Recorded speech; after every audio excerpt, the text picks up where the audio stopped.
Hey friend, Roger Christopherson here again with another first listen review. And once again, not a whole ton of stuff coming out this week, but before I get to babbling about what I did buy, I want to ask you as always, like, share, and subscribe to keep this music alive, because it's kind of what I do here. I babble about whatever it is I'm babbling about this week, and then everybody just makes all these comments that just totally agree with everything I'm saying, and that's a total lie.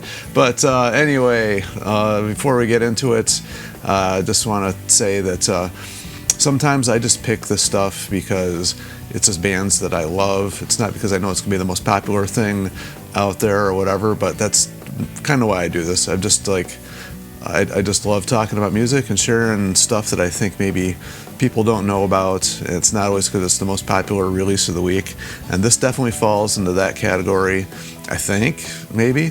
I'm talking about Savatage, and they have a new, I'm doing new in quotes, release out. Well, it's a new release, not really a new album, but it's Madness Reigns from the Gutter is what they're calling it, and this is a live performance from back in 1990. It would be like right after John Caffery joined the band, and they were doing their Gutter Ballet tour.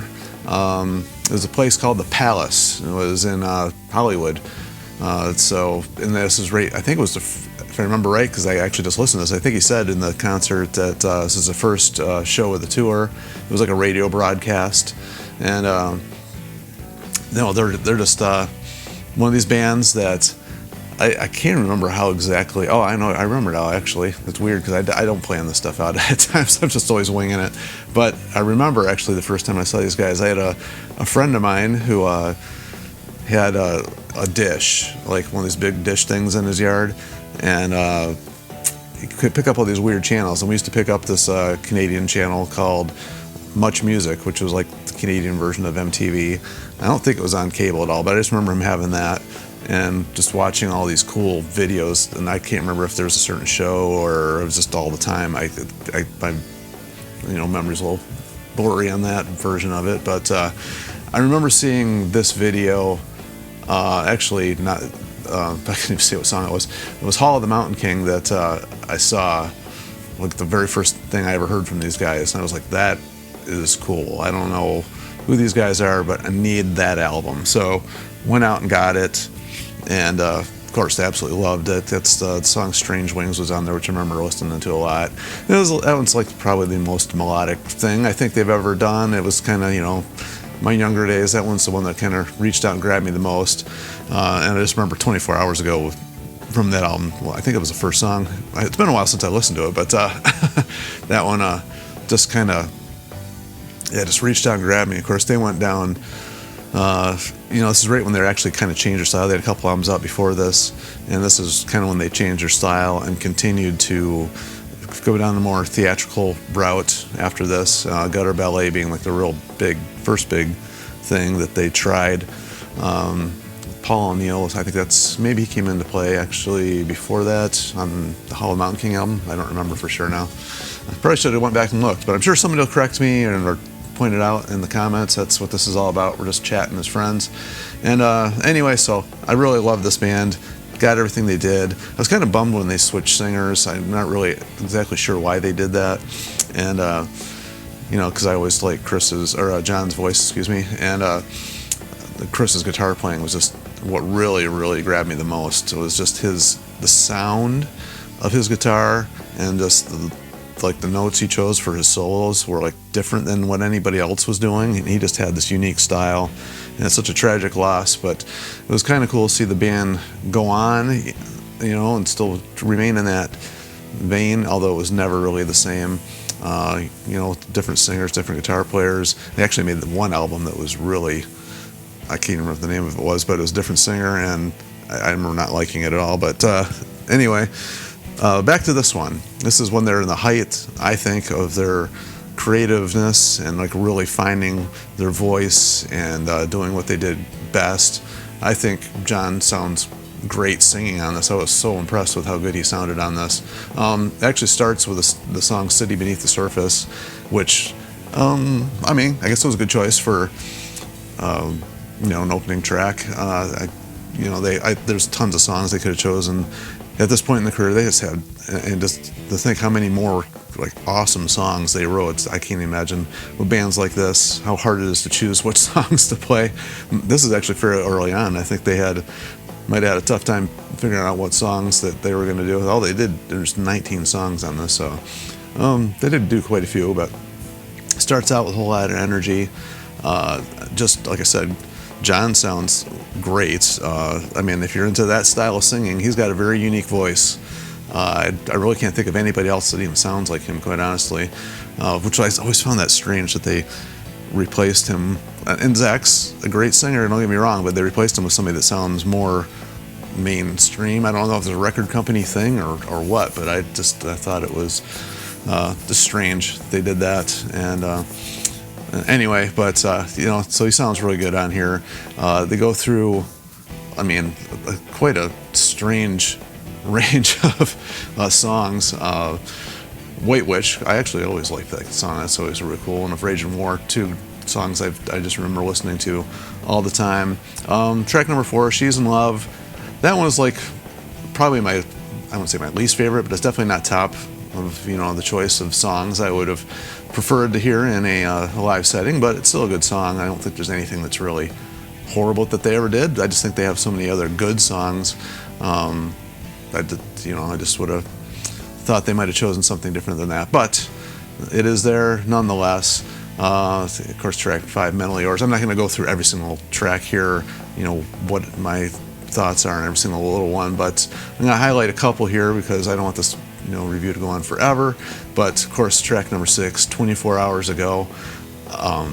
This is where I really started noticing how the production of that actually kind of took away, I think, from the band, the energy of the band. Those are the 80s. There's a lot of reverb, there's a lot of compression and stuff going on.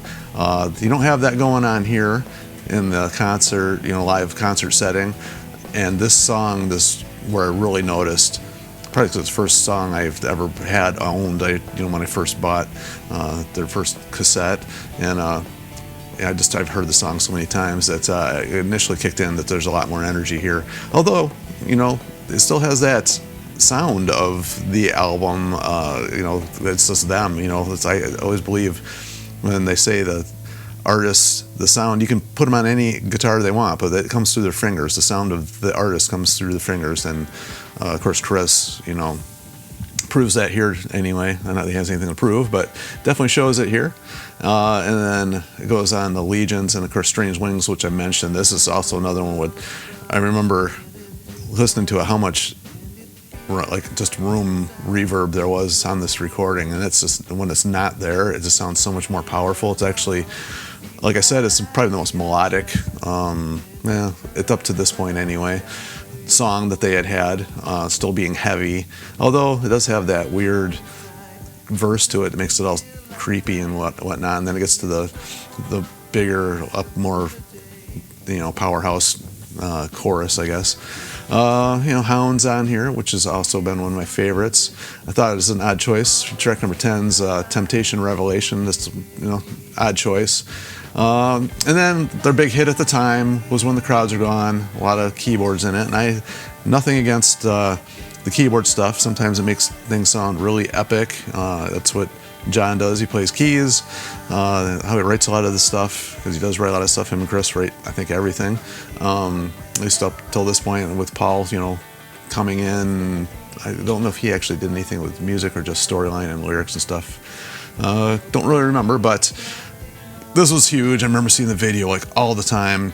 And it's a big epic, I don't want to say power ballad, but for lack of a better term, power ballad, but it's epic. And if you're into that type of stuff, it's cool. It's not where my heart is with this band, but it's still a good song. And then it gets back into some really cool, heavy Savatage, Dungeons of Calling, Holocaust, and Sirens.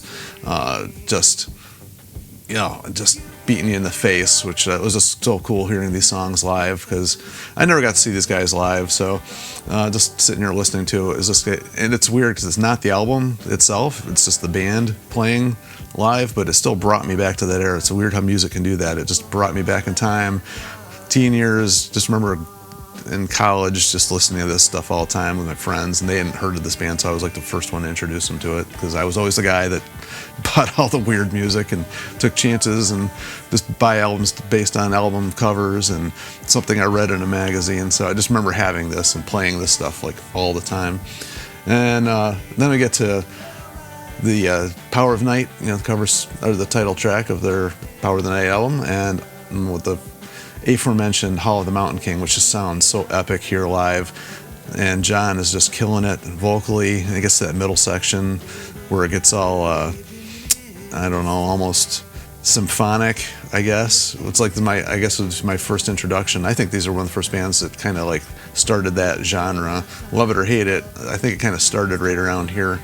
Anyway, for me, so when I heard other bands doing this, it kind of always reminded me of like, hey, I've heard other bands do this kind of stuff before.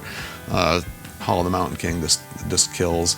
And then Gutter Ballet, which I think is a great song, title track. So they did like 3 title tracks right there, and I didn't realize that till just now, of their albums. Right in a Row, that's a killer song, the album that was happening at the time.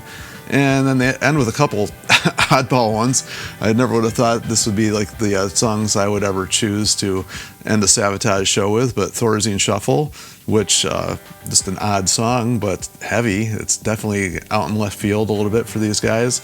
And then just a heavy, just balls to the walls song, Devastation ends it. I mean, I guess that was a good choice. I don't know. It just seems like not...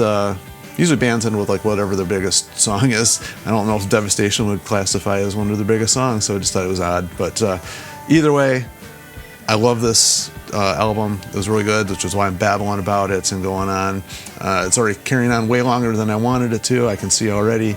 That's why I didn't go through every single song, but the recording was great. I thought the guitars could have been up a little bit more in the mix. I thought Chris's guitar could have been up a little bit in the mix. It was cool to hear Chris Cafferty, I said it wrong, just joining in and doing his thing here, and you can hear what he adds to the band, and they were just on fire on this, and I think they're real excited to be playing the first headlining show, and I think it really shows in the performance. So anyway, that's my thoughts on it real quick.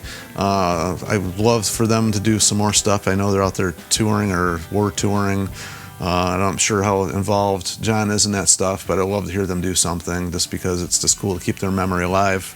You know, it's never going to be the same as the early years ever. You know, that's not a thing that happens with any band. We move on and go on, but it's just cool to keep the memory alive and keep those songs out there for people to hear, and maybe introduce newer, younger kids and whatever to the older stuff. And that's just kind of what keeps these bands alive, is talking about it and playing and all that. So until maybe they dig something else up and I have that to review, we will see you.